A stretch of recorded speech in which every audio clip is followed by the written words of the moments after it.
For today is Dr. Peter Castellino. He's the director of Kuch Mental Health Foundation. I would like Peter to take over.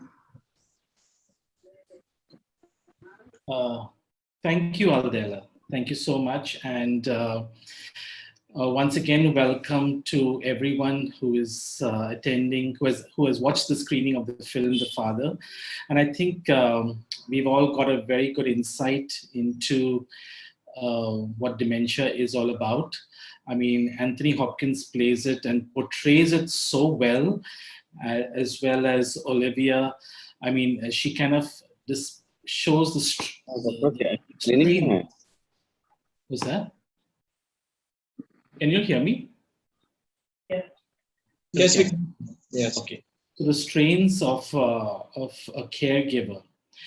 So once again, I welcome everyone to this panel discussion, and I thank the Psychiatric Society of Goa, who has partnered with Kuch Mental Health Foundation to screen this fantastic movie on World Alzheimer's Awareness Day, which is today. And I think it's a fantastic means to educate people on what this disease is. And as we're seeing, it's very important that we understand the mental health issues of senior citizens. And one of the reasons is that India is an aging nation. And we already have about more than 150 million people above the age of 60. But these figures are not static. These numbers are projected to increase to almost 354 million people by 2050. And as the numbers are going to increase, we're also going to see an explosion of the numbers of seniors with mental health issues. We know that almost 1 out of 5 senior citizens or older adults have some form of a mental health issue. So with just these basic statistics, we're going to see that there's going to be a large increase in the numbers of people living with dementia. At present, there's around, Amit Dias would correct me if I'm wrong, but I think it's around 4 to 5 million people roughly with Alzheimer, with dementia in India at this point. But these numbers are projected again to almost triple by a few years. And therefore, we need to be well prepared.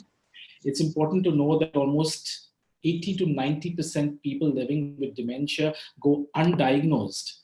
And many of them just feel that it is a normal process of aging, and therefore we skip the signs and symptoms, we skip the initial preventive part, we skip the initial treatment part, which can prevent the rapid progression of the illness.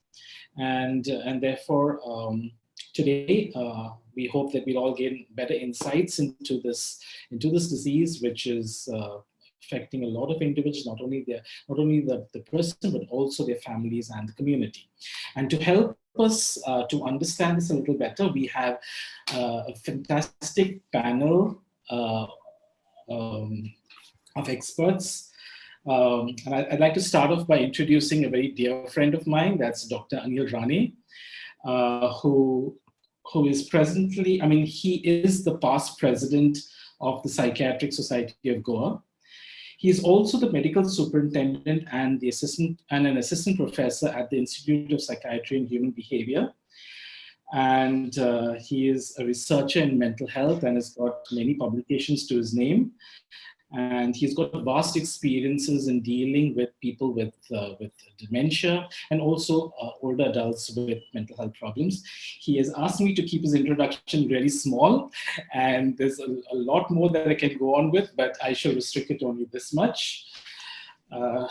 And we have Dr. Amit Dias, and I think Dr. Amit Dias needs no introduction in the world of Alzheimer's. And his introduction went into pages and pages, but again, Amit, I shall restrict it. Yeah, I shall restrict it. So he is an assistant professor in the Department of Preventive and Social Medicine at the Goa Medical College. He is also an epidemiologist and has keen interest in geriatric medicine and infectious diseases. He was a coordinator of the 10 by 66 Dementia Research Group. His research on developing services for families of people with dementia won the prestigious Foundation Médéric Alzheimer. It's French, but it's Foundation Médéric Alzheimer and the Alzheimer's Disease International Prize. He has worked on various public health issues, and recently he won an award or a prize for being a COVID warrior working at the Mandur Health Center. And you just type Amit Dias and Alzheimer's, and there's lots and lots to tell you about his work in this field. Our third panelist is, again, a dear friend, Lily D'Souza. She is a teacher by profession and has worked all her working life in helping students develop skills, especially in art. Her mother-in-law was diagnosed with Alzheimer's in 2012. And over the last, I would say more than 10 years, she's actually seen the progression of the illness. A few years back, her sister-in-law was also diagnosed with the illness, and therefore now she has two people in her family who have this illness.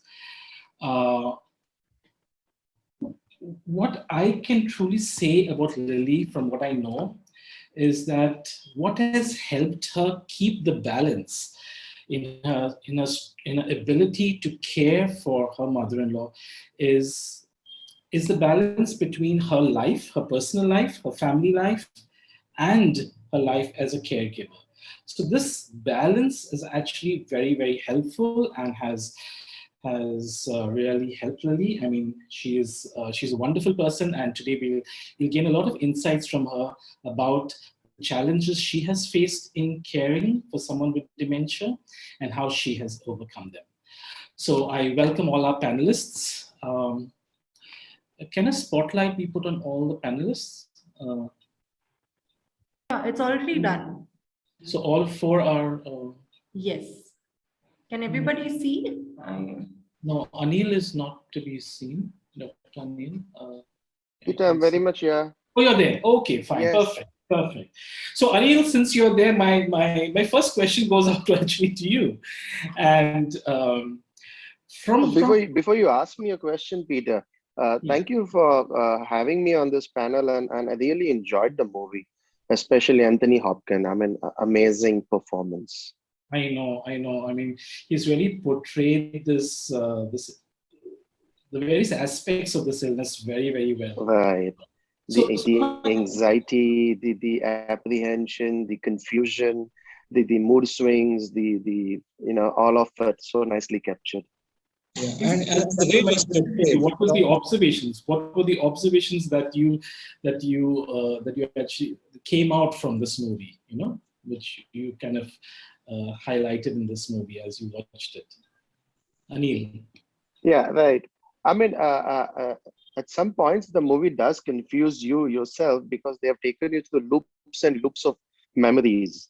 So which go back and forth in time. Sometimes you yourself get confused who's Paul and who's James and who's John and who's Bill and all these people. Sometimes you can't make out whether he's hallucinating Anne or he's hallucinating the other man, and all these other things are coming in and out. Sometimes you can't make out whether it's hallucinations or just dislocated memory. So it's the whole movie has been shown from his perspective, how much his life is jumbled up in his head and he can't organize it. And that's the main issue with earlier stages of dementia, is that they start losing this control, the sense of I, the sense of what their life is, the coherence about their life, the way how we take granted our lives, our day-to-day lives. We just know what we are going to do next. And when you start losing your memory, the patchiness of memory makes you so very confused and bewildered, like what's going on. So I mean, it's very nicely caught in this movie. Yes, that what's going on. No? It's as you said, like he's transposed in time. He goes from one end to another end, and it's like it's not a continuum as we see life. And it's really challenging, and therefore, as you said, this movie actually shows it from a perspective of someone who's suffering from the disease. Yes. And, we've seen a lot of movies, but to actually see it from his eyes. Exactly, from his eyes, it's very much. We've seen movies where the focus is from the caregiver's perspective. We have seen those movies, quite a few, but here's exactly what's going on in his eyes. It's very important. They have highlighted issues of the caregiver very much. They've definitely done that too. The difficulty that they're facing. I'm sure we will discuss this going ahead. Yeah, and also it's nice to see how it actually progresses to the point in the end where he says, "Who am I?" You Correct. know, who am I? He just lost his own sense of identity and who he is as a person, and it's really sad because you see that he was a very um,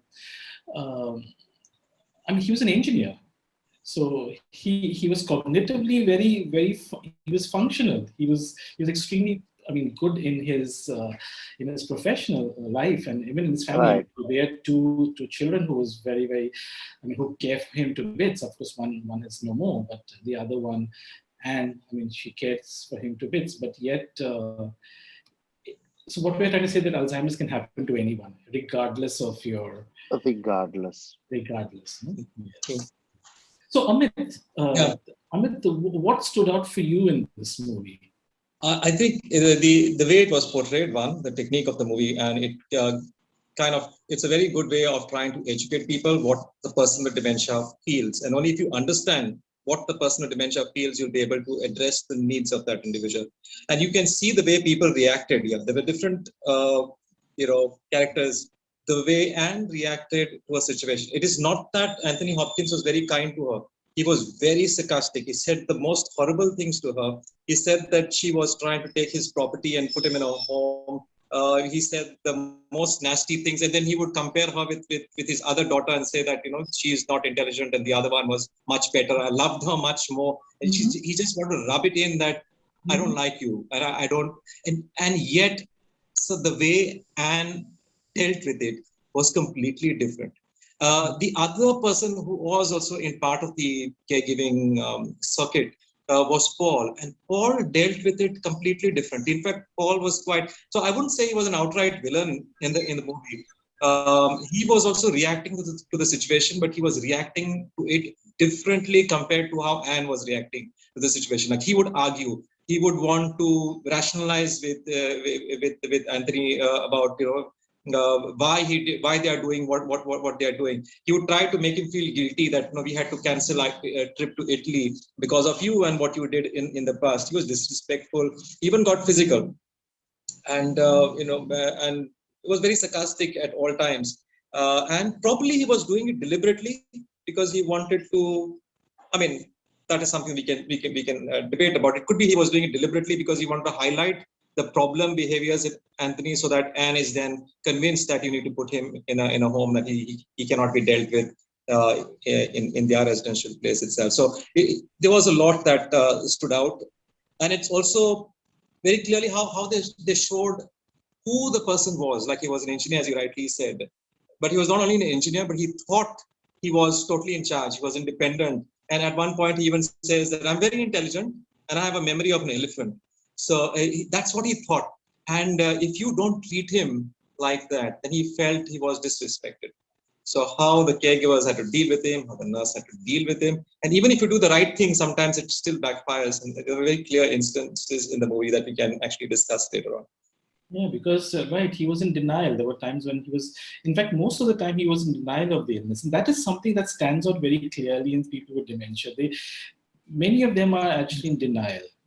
They don't accept, and I think that becomes the challenge for a lot of caregivers. How do you actually deal with this denial when they feel that they can perform at one level, but reality shows that they're not, and then they keep that emotional lability was so strong. I mean, you see at one time he's so confident, he just knows what he's doing, he's saying all the right things, and then he slips suddenly into feeling very anxious, very afraid, very fearful, dealing with these hallucinations that he's getting to a point where he was even disinhibited. I feel when he was talking with Laura, when Laura came for the interview, he was actually hitting on her. He was, yeah. So there was that sense of disinhibition that came in, and he actually even tap danced for her, and he drank whiskey with her, and yes. So it was like that point that came. Yeah. So for Lily, Lily, what what stood out for you? Lily's there, right? Can't see me? Yes, yeah, we can hear you, Lily, because I'm sure a lot of these things, a lot of the portrayals of Anthony Hopkins is something that you are facing yourself. So what stood out for you in this movie? First thing that struck me is, as you said, the denial. Yes. Denial by the patient. The patient will always be in denial, and the patient will feel as if the family is telling him something wrong. Nothing is wrong with me, something is wrong with you. Yeah, that is one thing which struck me very much. Then another thing which struck me is that statement which he said, nobody ever tells me anything in this house. Yes. Yeah, my mother-in-law used to always say this to me all the time. Now, not of course now, but in the beginning, all the time she used to say this to me. I don't know, not because I've not forgotten, that's the way of thinking. It's because you haven't told me. Yeah. And my sister-in-law used to always say this. I remember, I don't know what's happening anymore. She always said this to me. I don't know what's happening anymore. So I found the portrayal by Anthony Hopkins so very realistic, and the confusion which Anil spoke about, how the scenes were jumping forward and backward, it reinforced the confusion in his mind, because that's exactly what was happening to him. He was completely dislocated from reality, so he couldn't realize what was happening was what was happening today, what had happened yesterday, or what had happened 10 years back. It was all together. Yeah. So very, very realistic. And some of the challenges that you face, Lily, are these, or maybe I should rephrase this. What are the challenges that you face in caregiving? The challenges which I face as a caregiver is different now. Okay. The challenges which you face are different when the disease is first started.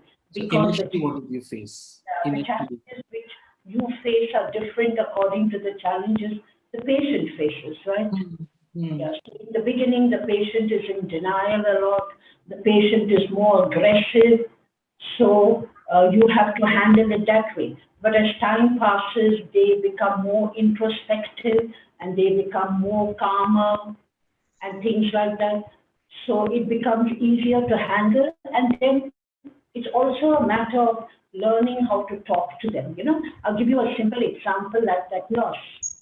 The nurse in the nursing home, he asked for his daughter. Now, she answered saying that your daughter's gone to Paris. And she's been in Paris for a long time. And she'd come to see you sometime. Well, I don't think that's a correct answer. When I would give my mother-in-law an answer like that, that used to make her more upset. So it's easier to say that she's, just gone into the next room. She's going to come back now. And that would calm her down immediately. I found that, these things change from person to person. And the reactions change from person to person. So there isn't a hard and fast rule.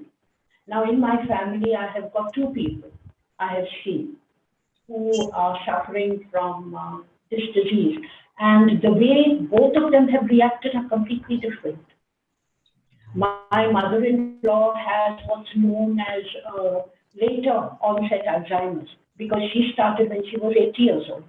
My sister-in-law has what's known as early onset Alzheimer's, because she started when she was 58 years old. Now, her Alzheimer's has been like the galloping kind. It's progressed extremely fast. So much so that she has even forgotten how to swallow food and things like that. Now, my mother-in-law, it's been 10 years. She was diagnosed by Dr. Amit in January 2011. And she is much better. She can eat and things. Her mind is not completely, but she can swallow food and eat and things like that. So it changes from person to person. It changes very much. Yeah, I think what Libby said was right. There's no uniform rule for everybody. Different people with dementia, as we've said before, that if you've seen one person with dementia, you've just seen one person with dementia, and and so the approach to that person also will be different.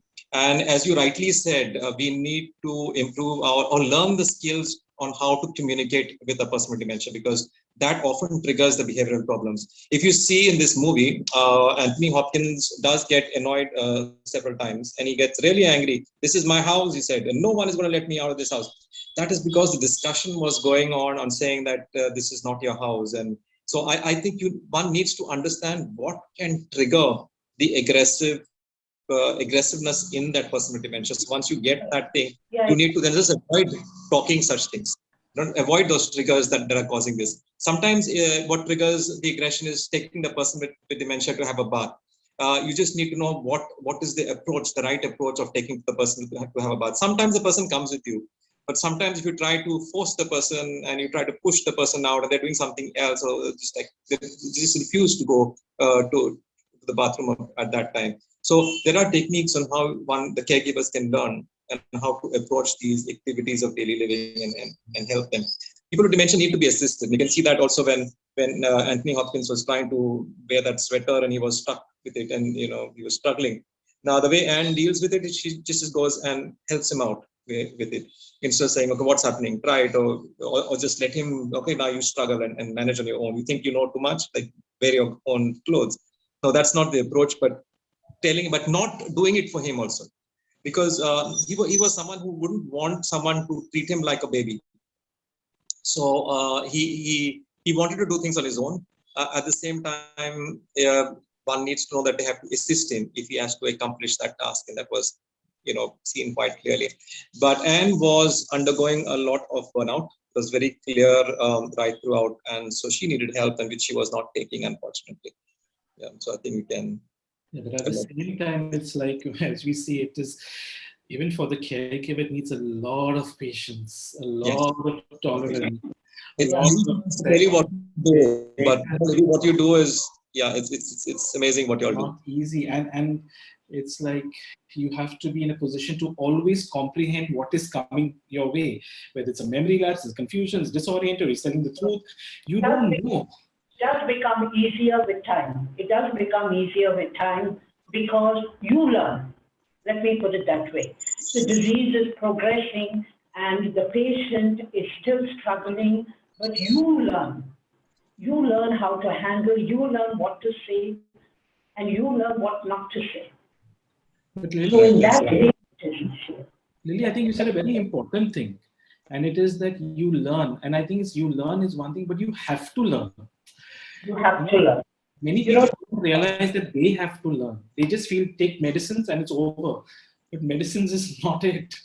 It's you have to learn. And Peter, the earlier you learn, the better it is. So that's also important. So in the beginning itself, otherwise they go through this struggle for 3-4 years, and then they get, they learn it the hard way, which is, it's already taken a toll on their own health. And you can see in Anne's life, it's probably destroyed. It was probably the reason why her first marriage was destroyed. And she had made so much of sacrifices, and she had to work because she was alone. And she was struggling balancing him. And she tried her best. She would get a caregiver, but a nurse, but he would repeatedly throw that nurse off for various reasons. And so she had to struggle with another one. And this is again something that we face over here. The nurses that she got was, Laura was very understanding. She kind of understood what dementia was, and she was on top of it. But sometimes the caregivers that we get here, oh yes, it's like this. They would want to run away. 100%, yes. Yes. So Anil, this one question always comes up, and it's like many people who have come to us for treatment, they've actually come in very late. And when you ask them, the sign is a little clear. Why have you come in late? And they say, but we thought it was old age. And so what is the message you'd give out to people? How do they distinguish normal aging from actually something which is actually you have to be alert about? Yeah, so that's they just need to know that people do tend to forget, but if forgetfulness affects your activities of daily living, so then that is something that you need to pick up. So people can forget a word, but if it happens repeatedly that they're forgetting the word, they cannot complete a sentence, they cannot say what they're doing or what they want to say, Sometimes we do pick up communication lapses first rather than, memory lapses are sometimes not picked up depending on who the person is. If it is a lady and she's, in the house, she's very active cooking and things like that, and she cannot perform those tasks, it tends to be noticed. If it's a gent who's retired and probably not having too much of a role in the house, it tends to be ignored for quite some time. So that is something that we have noticed. So dementia in women tend to be picked up faster than dementia in gents. And again, care arrangements are also an issue. So if a gent does get dementia, the wife somehow takes care of him for quite some time. But if it's the other way around, it does tend to get a little, upsets a lot of management issues in the house, and it tends to get noticed and people come forward. But I think one message very clear to everybody that they need to understand that dementia is not normal aging. If people in this age group start forgetting and start getting confused, and this is increasing, get and visit a doctor. It can be, see, sometimes people feel that this is a fatal disease, and so that's why they don't want to come forward. They need to know that sometimes this could be a reversible form of dementia. 10% of the dementias are reversible, so one needs to investigate, and you can even treat this fully. Even if it is an irreversible form of dementia, treatments are available, help is available, caregiver support is available, some amount of cognitive intervention and techniques are available that can improve the quality of life of the person with dementia and also reduce the burnout in the caregiver. So I think definitely there is benefit in coming forward early, and that's why the theme for Alzheimer's Day is no dementia, no Alzheimer's. Right, Peter. I mean, what Amit said is also very true. And just to go before that, what Lily said is that, and what Amit also said, you see in one dementia, then you see in only one dementia. What I have noticed usually is that a whole lot has to do with, the person's baseline personality, the nature of this person. If the patient has always been a nice, kind, docile kind of a person, he usually will not have much aggressive kind of symptoms. Whereas a person who's been very dominating, or very rough at the edges, then it's very tough on the family and caregivers, because that particular behavior goes totally disinhibited. It gets even worse at the beginning stages of dementia. So what we see is that people coming in late is because the initial memory lapses, they don't pick up as well. They just, as you said, they may think this is just he's getting old, so he's not forgetting. But when this behavioral problems start getting out of hand, they start creating a ruckus. They start, this is happening too often and I don't know what to do. And somewhere it crosses a certain threshold. They say, no, I need to go and see somebody about this. This doesn't seem to be right. So by then, as Amit said, already 2 or 3 years have gone by. Before, the kind of brain deterioration is so much that the frontal lobe is kind of quite incapable of managing affairs for this patient anymore.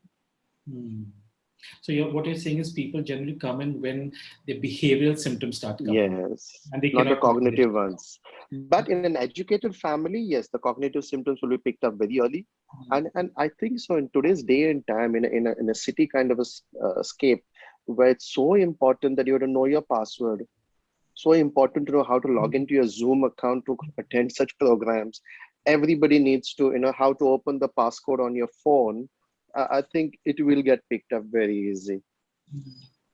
So Anil, can you tell, what are some of the common signs? Because people think it's only memory disturbances that are dementia, but right? Yeah,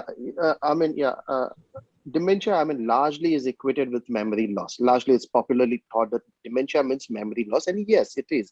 But when we talk of memory, we think only in terms of remembering things. We equate memory with only remembering things. Memory can be of different types. Even a simple thing like when you pick a comb in your hand, what to do with it, or when you pick a toothbrush in your hand and a toothpaste, you know what to do. Somebody once told me the process of brushing involves almost 50 different steps, which we have learned as kids. We've been taught how to brush, and over the years we've been doing it. But all of this is memory. How to button your shirts is a kind of memory. How to hold your teacup is a kind of memory. How to pour yourself a cup of water or something is a kind of memory. Everything is memory if you look at it. We may put it as a cognitive process, and we may call Alzheimer as a cognitive disorder. But in simple terms, all this is memory. Not just forgetting somebody's name, forgetting appointments, forgetting where you kept your key, forgetting where you kept your spectacles. These are the usual things.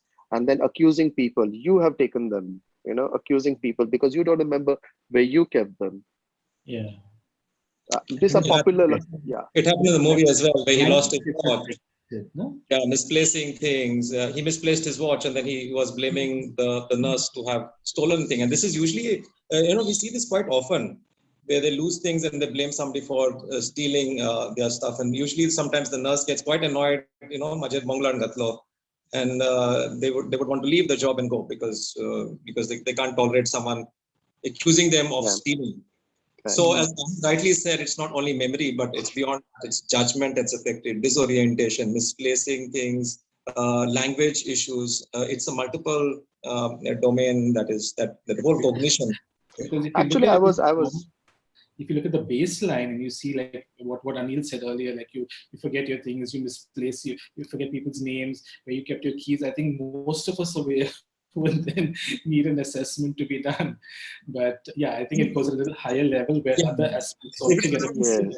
Every time, if you find your keys and don't know which door it opens, so then those are issues. If you lose your mobile once, all right, but if you lose a mobile twice and thrice, because this is something that yesterday one caregiver was speaking at a program we call the Superhero Spotlight series, and she was explaining to us how he lost one mobile, and then there was another mobile, and the third mobile, and then decided that he will not use a mobile. So it does happen, and one needs to be a little more careful with that. And dealing with money is another issue. Sometimes they don't realize how much money to pay, how much money the person should give back, and they may just end up giving a lot of money away. So this is another issue I've noticed. Yeah, in this movie, they focus largely upon from the patient's perspective. But I was really waiting to see whether one particular symptom where he gets lost in his own house, or where he opens the door and walks out and doesn't get lost and confused and can't come back home. And that's one very important symptom for which patients are brought to us, because for some reason they walk out, and this is usually the initial symptom. They walk out, they don't know how to get back home. They get lost in their neighborhood. And God forbid if they catch on a bus, they won't know where they will go to another village, or if they catch on a train, then it will be another state. Yeah, we have seen people, Anil, that they get on the bus, and then if people want to help them out, but they'll give their old address, and people found ancestral home just waiting outside that gate because somebody has been there. Yeah. So Anil, there's a question over here. Yes, I'm reading the question. Can you convince the patient that she needs to consult a specialist? They themselves are convinced that nothing is wrong with them, just as Anthony Hopkins kept repeating. So how do she take them for him? That's very right. I mean, we did this. Sorry, somebody's reading out something? Yeah, I can answer this question. Okay. Yes. It happened first with my mother-in-law, right? Mm-hmm. And we first took her, and it was diagnosed and things like that. And when it happened that time, we were completely clueless. We had no idea what's happening. Though actually it was in the family, her mother had been diagnosed with Alzheimer's in London. So it was already in the family, but we were like very uneducated about it. We didn't know that it was genetic, or we didn't know things like that. And we missed all the signs, which we should have known what's happening. We didn't. And the second time it came around, we got on very, very quickly. We realized very, very quickly what's happening. But my sister-in-law was very adamant about it. She would not accept it at all.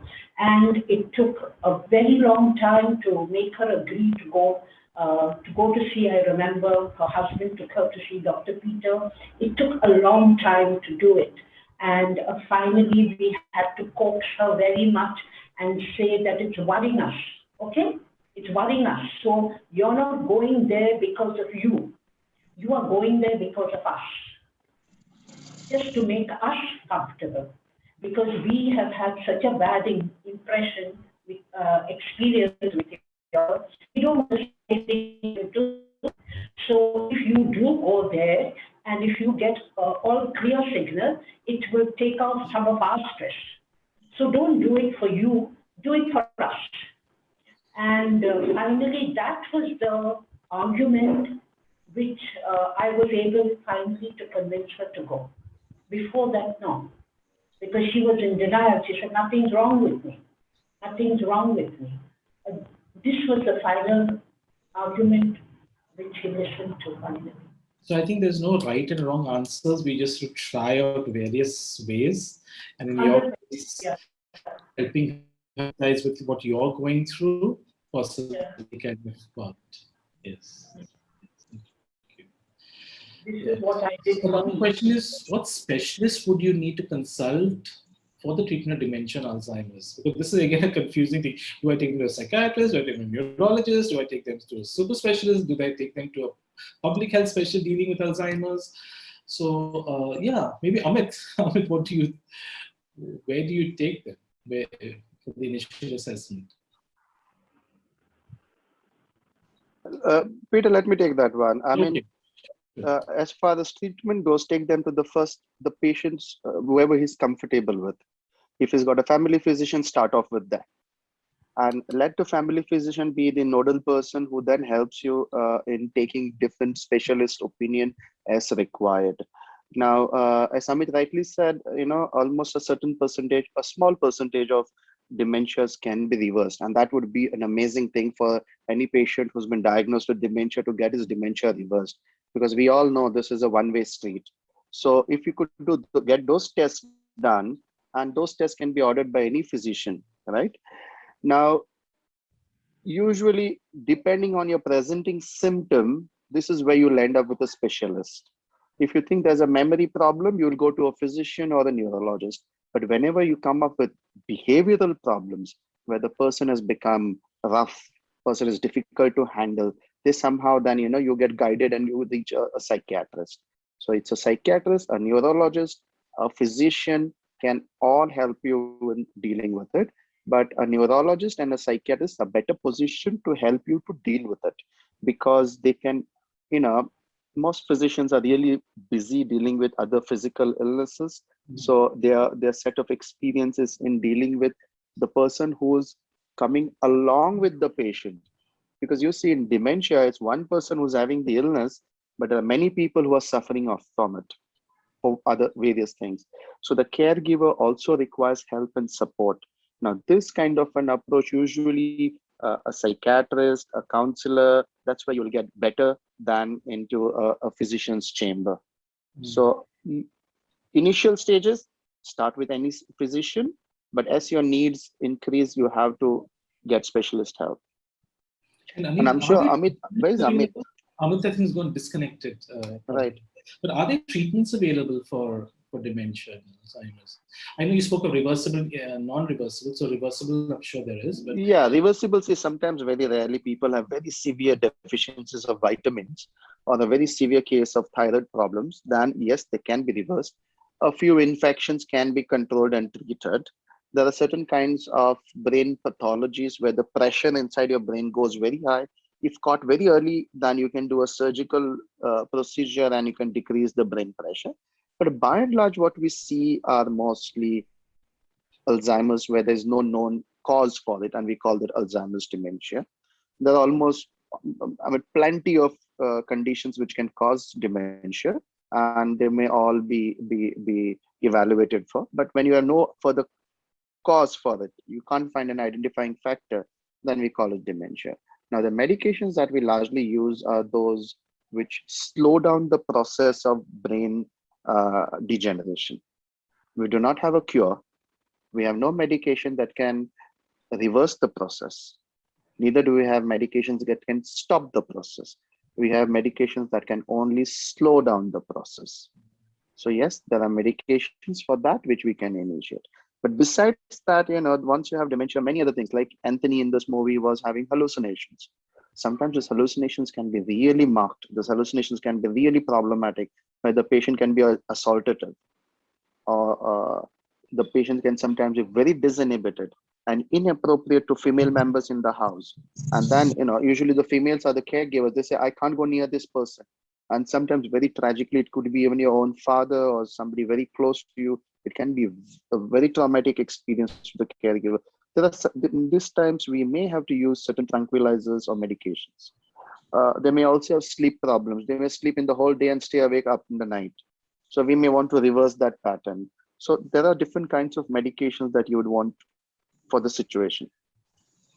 But is there a cure over here? Can we talk about a cure, any medication that will cure Alzheimer's? Not yet. I mean, Not yet. not yet. Okay. So someone has asked this question, can a vitamin B or D deficiency in an aged person be a pointer to dementia? Yes, vitamin B deficiency, very severe deficiency, may mimic a picture which looks like dementia. So initial workup of this patient, we will be doing all these studies and tests to find out.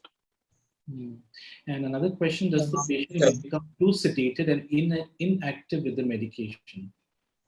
Not the ones which we use to slow down the process, which are the acetylcholinesterase inhibitors, like you may have heard of, donepezil, mementamine, and this kind of medication. No, they wouldn't cause too much of side effects. Okay. Thank you. But more than medications, I mean, this is where the whole psychoeducation and explaining to the family comes, that more than the education is how we are going to handle these patients. Right. I mean, Amit can tell you a lot more about it, how you're going to handle, how you're going to manage the patient and your own self. That's so very important. One very important thing that I've found helpful to family members is maintaining a routine right from the morning. They wake up till they go to sleep. Even simple things like where he sits down to have his breakfast, which cup he has his breakfast in, what breakfast he has, the timings, not to move the furniture in the house, not to take him for vacation. Usually what happens is that, if he's got 4 sons, they will say, we'll share the responsibility. I will keep for him here, then 2 months you take him. That's really bad for the patient. Shifting position, shifting houses, new locations, really bad. So I think this question, Amit will be able to give far more valuable tips. Yeah. Amit, so can you tell us a little bit about the interventions that you all have had, for which you all won the award on the family approach to care, family approach to treatment of dementia? Yeah. So, thanks, Peter. Post-diagnostic support is important. And what we kind of learned that if people can afford the medications, they can definitely go ahead with it.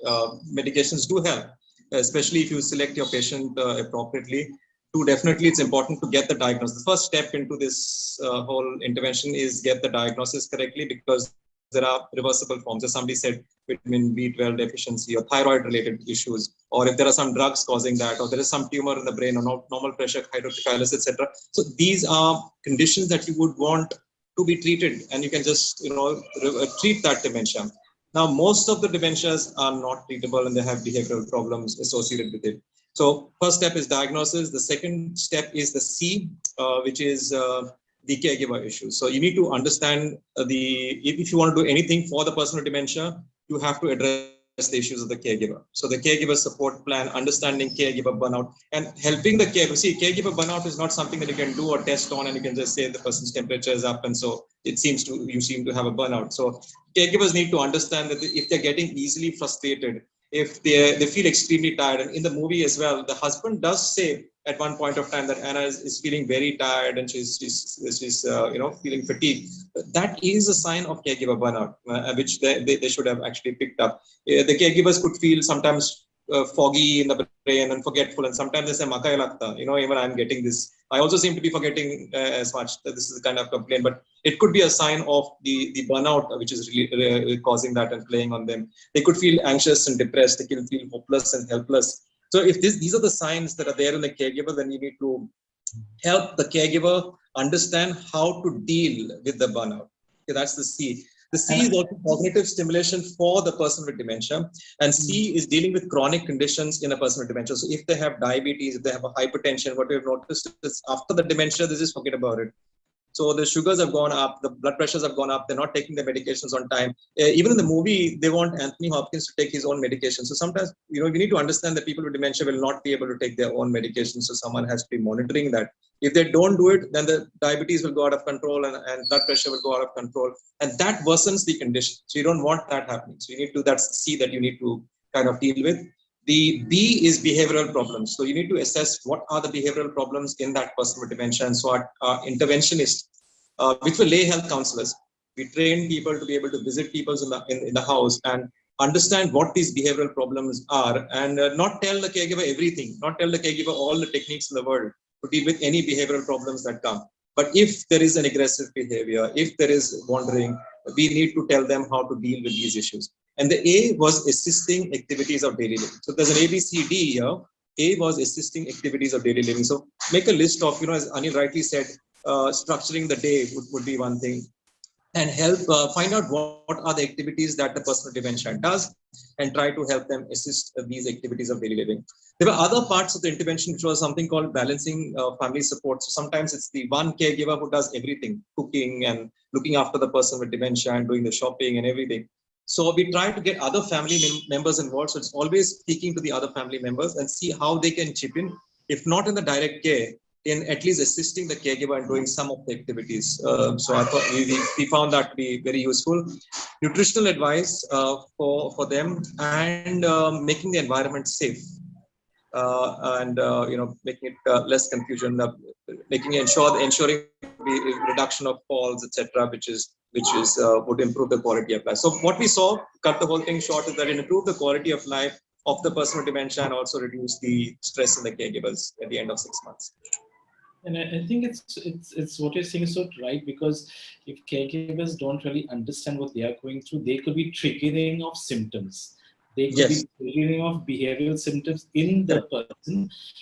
And we think we got to treat him, but actually not treat him, we have to treat the triggers. The trigger actually comes from burnout.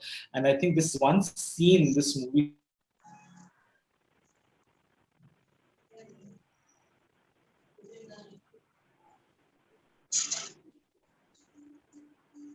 Where's the phone? point where she actually strangulate the father in the sleep. I don't know whether you all remember that scene, where she actually goes to strangulate. And I've heard this so many times. The caregiver says, I wish, and they really love this family member, but they'll say, I wish she was dead.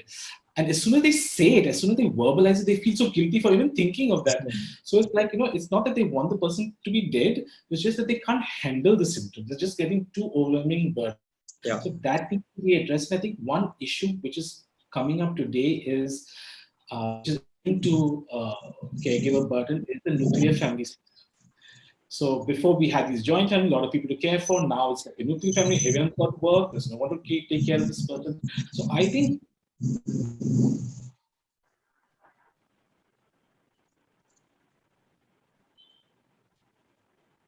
what happened? That's so important. As soon as you realize that, okay, there's a problem, build up your support system. Don't think that you can do it all. And very important, you'll find like just one family member doing all the work. This has to stop. You have to ensure that everyone gets in. It's everyone's responsibility. You cannot do it all. And that is something you need to understand. They are doing superhuman work, but they're not superhumans themselves. So they need to. Their responsibility is so important. And we see this at our caregiver support group when families come and they talk, and they feel so nice that they can actually share all this. They come back feeling a lot more relieved and a lot more empowered to actually care for their family members. Yeah. Right, Peter. I mean, you very rightly said, caregivers need respite.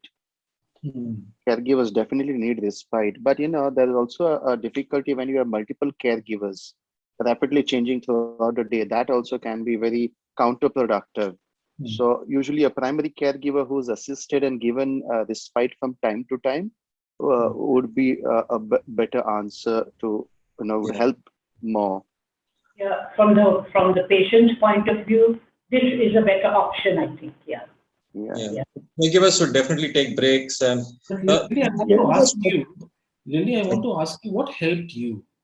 Because you seem very calm, very composed.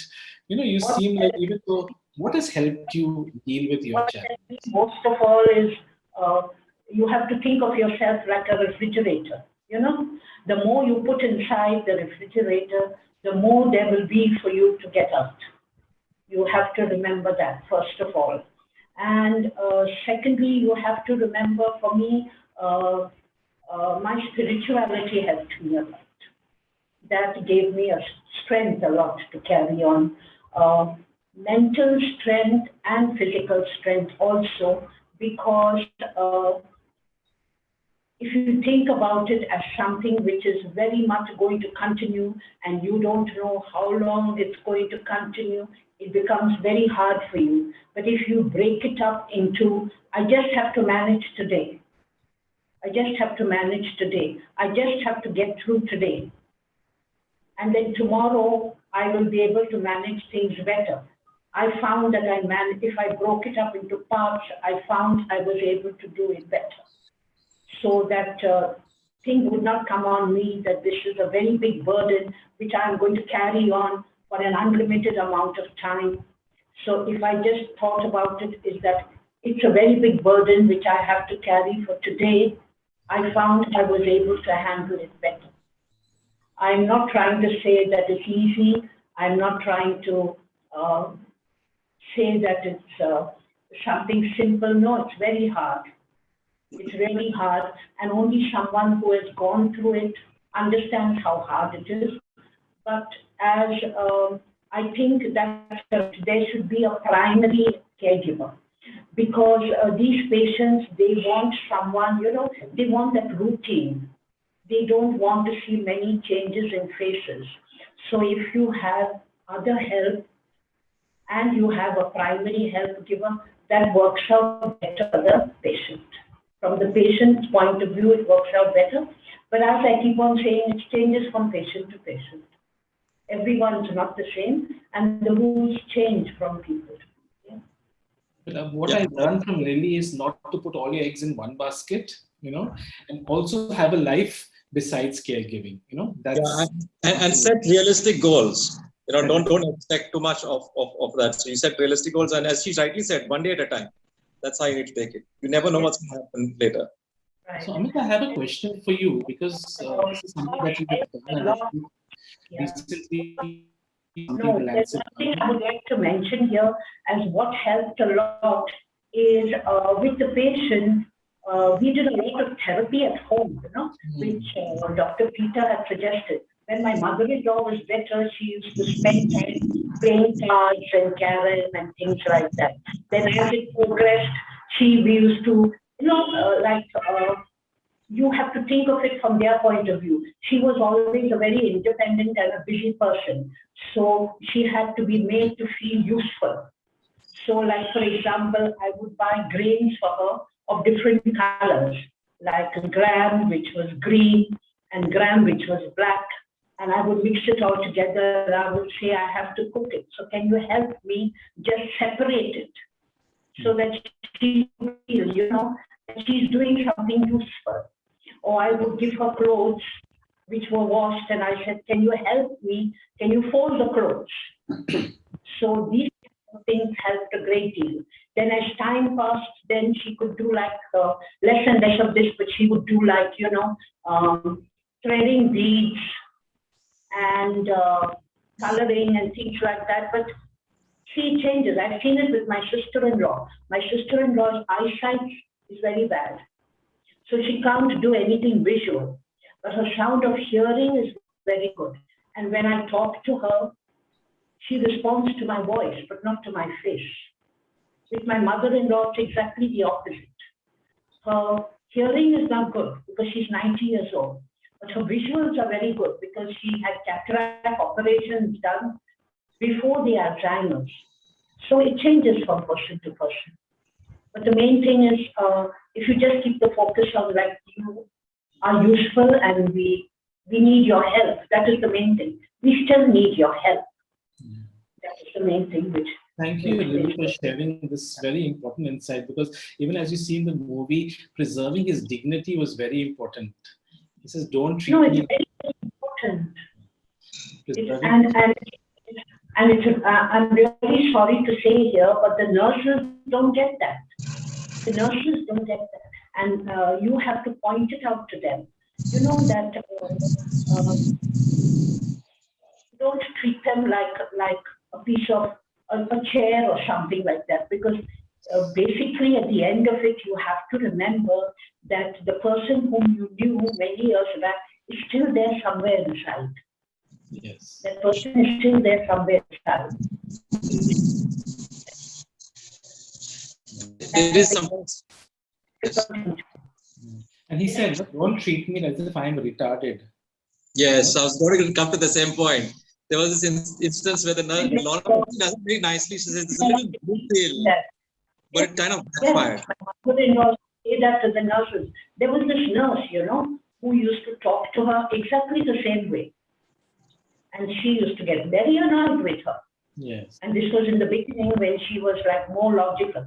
As time passed, of course, but in the beginning, right in the beginning, she used to not like it at all because she was a very independent person and she didn't like this kind of, as Anthony Hopkins says in the movie, exactly the same way. Yeah. So we just have like 5 minutes more. So I'll just take the last point. And I would like to know, this question keeps coming up, can we prevent dementia? What can we do to prevent dementia? And for this, I would like Amit to answer, to talk about the publication that came up recently about the 12 risk factors and what we can do to kind of control this. So the good news is, Peter, and to everyone who's joined here, is that we see dementia as a lifestyle disease. Just as you can prevent heart disease, we can also prevent dementia.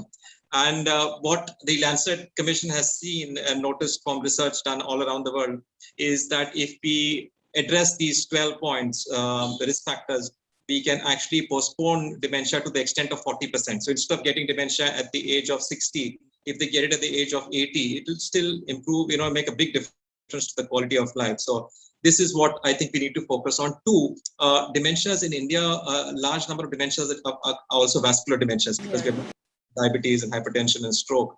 And so I feel they're more likely to be addressed if you put the preventive structures right in place. But the key point one needs to understand is prevention has to happen much earlier on in life. So it is, if you talk about education as prevention, it is before the age of 20. That is the education we're talking about that stimulates the brain and prevents dementia. So exercise, control of diabetes, hypertension, obesity, trying to keep your mind stimulated, physical activity. So all these are methods by which we can actually prevent dementia, and we need to kind of focus on this and educate children right from the beginning. So we have this program called Mind It for school children, just keeping this in mind. We also have a memory cafe just because of this. We try to stimulate the seniors with doing some brain healthy activity. And that's what we see at Cooj also through our senior therapy center. And we see people with severe dementia, which has only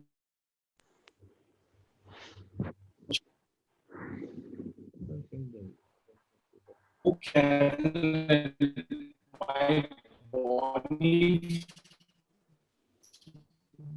whatever the ocean, we can see that again and again, and they will still enjoy.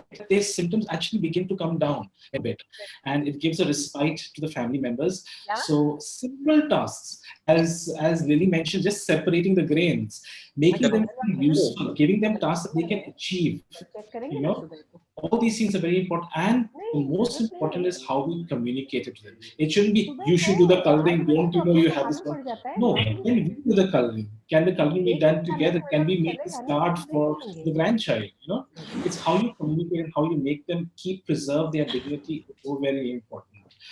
So thank you. I think that the discussion can go on and on, but I think we've had a fruitful discussion. One question which has not been answered is, are there trained caregivers available with any organization? Yes, lots of organizations have caregivers and they are training them in dementia care. But again, it is always the right fit to the right person. You need to get the right person.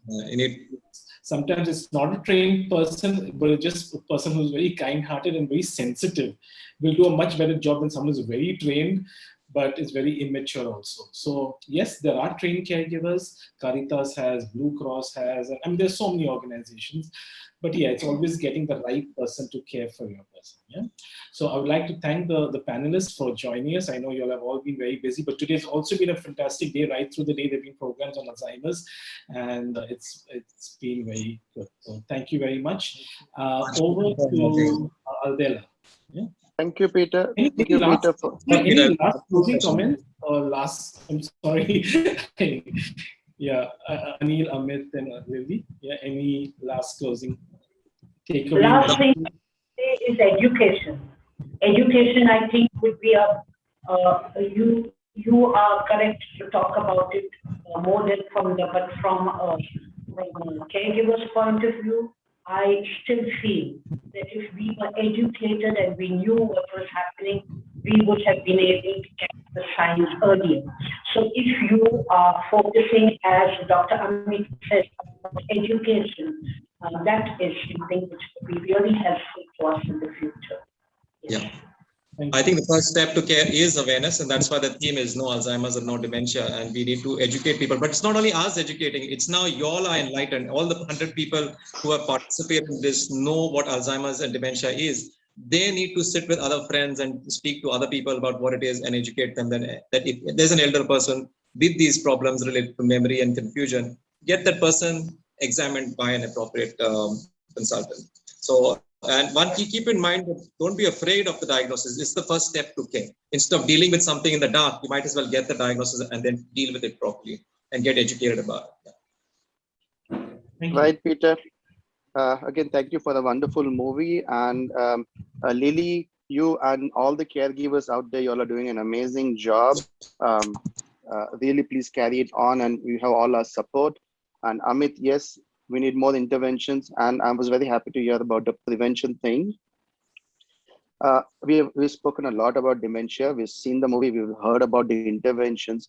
I want to just highlight on one particular sentence which Anthony Hopkins said, and it was a very, very profound statement. Towards the end, in frustration, he asked, "Who exactly am I?" You know, memory has a very important role. The day-to-day, how every event it coalesced into a lifelong sense of identity that we develop, gives us an identity of who I am. Now, if we could just take a step back and just ponder over it exactly, who am I think we will be able to address not just dementia, but most of the stressful things that come up in our lives and all the ups and downs with life.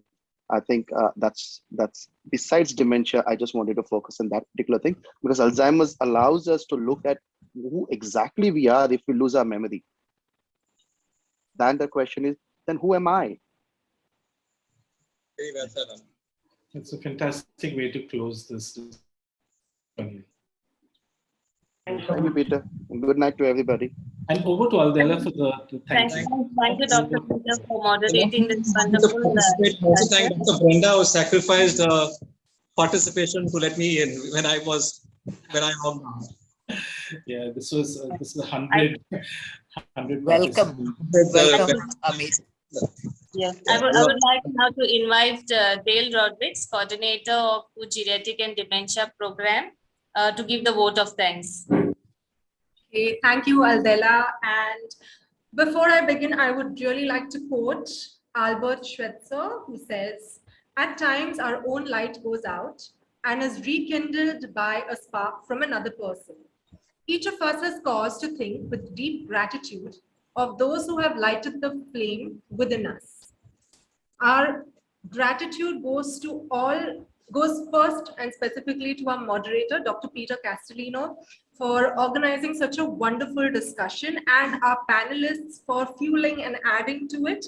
Yes, so many themes were discussed today. So thank you, Dr. Amit Dias, Dr. Anil Rane, and Mrs. Lily D'Souza for sharing with us your own experiences with the disorder, and also telling us so much that, you know, there are so many aspects that we learned today. How important awareness is, how important it is to share testimonies of, you know, how you have worked as a caregiver with other caregivers and empowering other caregivers, you know, in the whole journey as well. And ultimately is looking towards how we can help our clients better. Okay, I would really like to thank the Psychiatric Society of Goa, who was our partner for today's program. Finally, this screening would not be a success without the help of the staff and volunteers at Pooch, who selflessly dedicate their time and efforts towards our cause. Lastly, I'm grateful to each and every one of you who was part of this program. Thank you so much for making the time and being here with us. And thank you for all the lovely questions.